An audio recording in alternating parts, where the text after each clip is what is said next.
प्रबाद पुरुष विजु पट्टनायक थिले आंतर्जातिक ख्याति संपन्न राजनेता। स्वाधीनता संग्राम आरंभ कर जड़े दुस्साहसिक पायलट भाव में कार्य करी इतिहास पृष्ठार स्थानित होइछन्ति। ओडिशा विश्व दरबार में एक परिचय सृष्टि करिथिला। ओडिशा को एक समृद्धशाली राज्य में परिगणित करने संग्रामर पट्टांतर नहीं। प्रकृत में से होउछन्ति ओडिशार अस्मितार प्रतीक। अस्मिता अस्मिता चित्कार करी सरकार को आसीथिबा भारतीय जनता पार्टी विजु बाबू जन्म दिवस पंचायतराज दिवस को अलगा करी निजर हीनमान्यता प्रकाश करिसेंति बोली बुधवार पूर्वाह्न स्थानीय सिद्धि कल्याण मंडप ठारे बालेश्वर सदर बीजेडी पक्षर आयोजित विजु बाबू 109तम जन्म जयंती पालन अवसर में प्राक्तन विधायक स्वरूप दास मत व्यक्त करते। कार्यक्रम में बीजेडी वरिष्ठ नेता रंजन बाग अध्यक्षता करी विजु बाबू कहीं अनन्य से बाबद मत व्यक्त करते।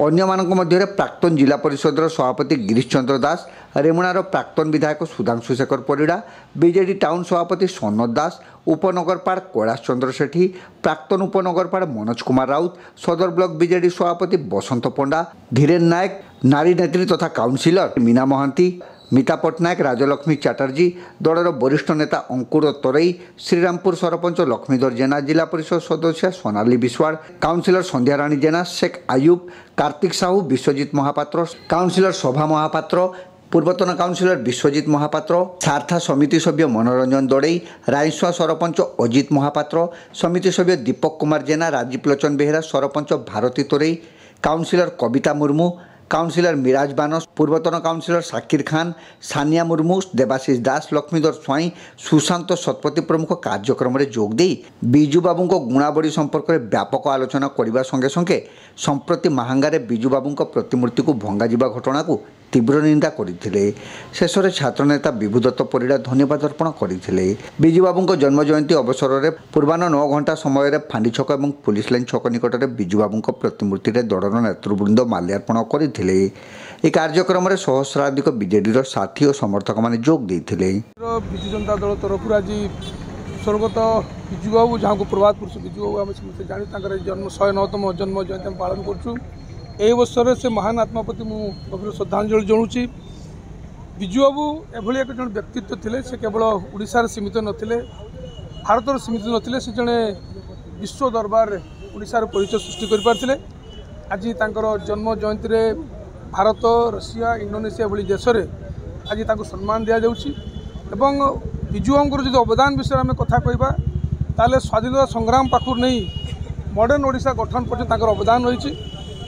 दीर्घ जीवन धरी तांकर जीवन काल समस्त समय से ओडिशावासी उन्नति काम करते से चाहिए जे ओडिया पिला माने कौन जगह मुंड नईबे ना, स्वाभिमान सहित बंचे और ये सम्मान मिलता है। समस्त हृदय से स्थान पाई।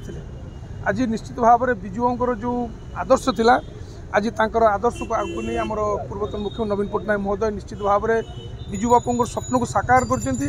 गोटे ओडिशा एपरी आम गठन आज कर कि सबू क्षेत्र सारा देश उदाहरण साची। से बन्या बात्यार मुकाबला कथा हो, कृषि मानकर कृषक मान उन्नति कथा हो, इंडस्ट्रियल कथा हो, स्वास्थ्य क्षेत्र हो, शिक्षा क्षेत्र हो, सबुठ क्षेत्र में विजु चाहिए ओडिशा 1 नंबर राज्य हो सारा भारत वर्ष में। ताको आज आम पूर्वतन मुख्यमंत्री नवीन पट्टनायक कर देखी। आम आशा करूँ विजु बाबूर जो स्वप्न थिला गोटे शिक्षित एवं समृद्ध ओडिशा गठन पर निश्चित भाव में विजु जनता दल कर्मी हिसाब से आम समस्त एकत्रित होइछु। से चिंताधारा आम भितर अच्छी, से आदर्श आम भितर अच्छी। आम समस्त से प्रयास रहिबो से महान पुरुष विजु बाबूर नेतृत्व में चिंताधारा ओडिशा आगू जाऊ। किंतु निहाती अत्यंत दुर्भाग्यजनक कथा भारतीय जनता पार्टी ओडिशार अस्मिता कथा नहीं क्षमता को आसीथिले। जदि विजु बाबू ठारू बड़ किए ओडिशा अस्मिता परिचय थी आम जानी ना। तो आज भारतीय जनता पार्टी से प्रयास रही विजु बाबू ना को से लिभाई चाहते कि बुझा दरकार आज प्रत्येक ओडिया मन भर विजु बाबू अच्छा। विजु बाबू जड़े राजनीतिक दलर नथिले, से जन स्टेट्समैन थे जहाँ को सारा ओडिशा नुहे, सारा भारत नुहे, सारा विश्व दरबार चिन्ही। तो सेपली जो दुष्टामी करते निश्चित भाव में आगामी दिन ओडिशावासी जवाब देवे। लोकों मन में क्षुब्ध अच्छी। विजु बाबू जड़े आदर्श थे, से कौन से दलर नथिले। तो से आदर्श को जो मिटाइबा चाहते उपयुक्त जवाब उपयुक्त समय लोक मैंने आज विजु बाबू जयंती पालन अवसर में मुझे विजु बाबू प्रति गभीर श्रद्धांजलि जनाऊँ।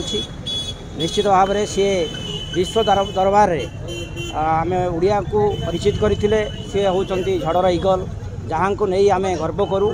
सी केवल भारतवर्ष नुहे सारा विश्व में सी जड़े स्टेट्समैन भाव में निजक प्रतिपादित कर साहस एवं वीर तांकोठू आम सी होती प्रेरणार उत्स आम प्रति ओडिया तांकोठू एवं भारतवर्षर जनसाधारण तांकोठू बहुत किसी शिखबार अच्छी।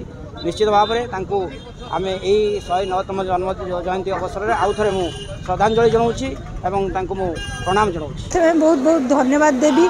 आज हूँ प्रभात पुरुष विजु पट्टनायक 109तम जन्मदिवस। आज आम प्रथमे आम फांडीचक ठारे प्रतिमूर्ति को माल्यार्पण कलु। ता छड़ा आम डीआईसी छकरे थिबा प्रतिमूर्ति को सेठी भी आम जाइकी पुष्प माल्यार्पण कलु। आज हूँ 109तम दिवस सिद्धि कल्याण मंडल सभा आयोजन कलु। विजु पट्टनायक जन्मदिन को पंचायत दिवस रूपे पालन करूँ ताकू भाजपा सरकार ताकू बंद कर निंदनीय माने बोली भावुँ। आम यार प्रतिवाद करूँ। काली आम आज मार्च 5 तारिख में बंद कराई। आम मार्च 6 तारिख देखईदेबू। आम राजरास्ता को ओह्लैबू। आज जन्मदिन आज ओडिशार कराऊनी समग्र भारत में ए जन्मदिन को पालन करा जाउची। जो कथा कहले बिजू बाबू ओडिशा को एत भल पाउले जे ओडिशा से जो इंडस्ट्री करते नाम कलिंग से जो गाड़ी में बुलूले सारा